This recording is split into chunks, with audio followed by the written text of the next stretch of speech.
À Chantilly, visite au meilleur cheval d'Europe, Puissant Chef, appartenant à M. Henri Aubert, monté par Maxime Garcia. Puissant Chef, alezan, 4 ans, vainqueur du prix de l'Arc de Triomphe l'année dernière, et qui, après 6 mois d'absence, va faire sa rentrée dimanche. Le voici suivi de près par la caméra de Marc Pasquette.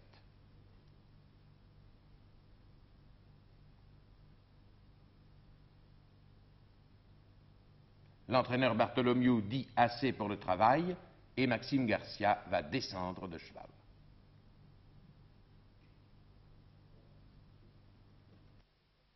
Et maintenant, je voudrais demander à son jockey Garcia et à son entraîneur Bartholomew ce qu'ils pensent du cheval. Que pensez-vous du travail de Puissant Chef ce matin, Maxime? Eh bien, il est excellent, il est en pleine possession de ses moyens et je pense qu'il va finir sa carrière de 4 ans en crack, en beauté, oui. S'est-il bien développé cet hiver? Très bien. Il a bien hiberné? Il a pris les points de force nécessaires. Il a une musculature maintenant pour faire sa carrière de 4 ans. Pleine et entière confiance? Oh, pleine et entière confiance. Alors ne soyons pas indiscrets sur les petits secrets des entraîneurs et des jockeys. Merci, messieurs. Et je voudrais demander à M. Guy Aubert, qui est le fils du propriétaire de Puissant Chef, comment va se dérouler la carrière 1961 de son cheval. Eh bien, nous avons prévu pour Puissant Chef un programme assez chargé, puisqu'il comprend 6 courses en 6 mois. Nous allons d'abord commencer par allonger un peu sa distance. Il avait fini sa carrière en gagnant l'Arc de Triomphe, qui était 2400 mètres. Or, dimanche prochain, pour sa rentrée, nous lui faisons courir le prix Jean Prat, qui est de 3000 mètres, donc oui, 600 mètres de plus que l'Arc de Triomphe. Puis nous irons ensuite le mois prochain sur le prix du Cadran, qui lui est 4000 mètres. Alors 4000 mètres, c'est pratiquement la distance la plus longue qu'on puisse faire courir à un cheval classique. Donc un nouvel allongement de 1000 mètres. Un nouvel allongement.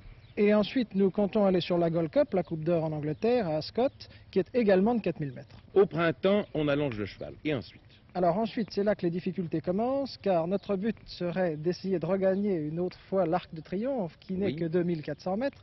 Regardez les téléspectateurs qui voient le regard de l'homme qui voudrait gagner une deuxième fois un prix de 50 millions. Et là, il faut raccourcir la distance du cheval et le ramener de 4000 mètres à 2400 mètres. Mais la difficulté vient parce que d'abord au point de vue musculaire, ça lui demande un effort différent, et puis au point de vue mémoire, puisque la mémoire est la qualité principale du cheval, il est beaucoup plus compliqué pour un cheval à qui on avait demandé de faire un effort au bout de 3 minutes, de lui demander après de faire un effort seulement au bout de 2 minutes.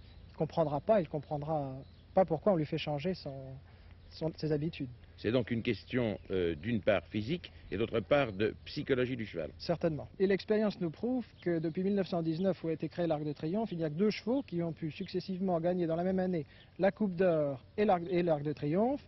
Je crois que c'est Massine en 1924 et Caracalla en 1946.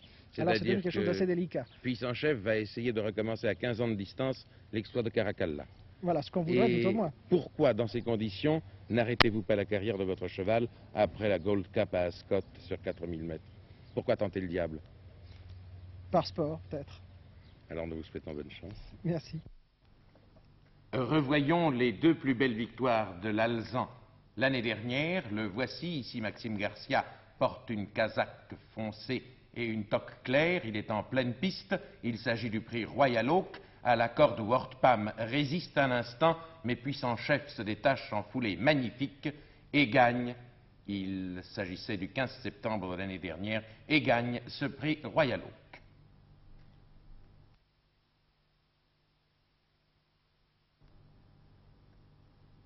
Trois semaines après, ce devait être sa plus belle victoire, le prix de l'Arc de Triomphe, dont nous allons revoir la phase finale. Le terrain était lourd ce jour-là. Vous voyez que le cheval est un petit peu sollicité pour se décoller du terrain collant, mais il gagne tout de même dans une allure étonnante.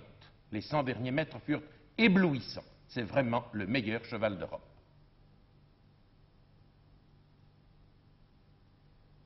Bravo Puissant Chef, et nous le reverrons dimanche. Toujours monté par Maxime Garcia.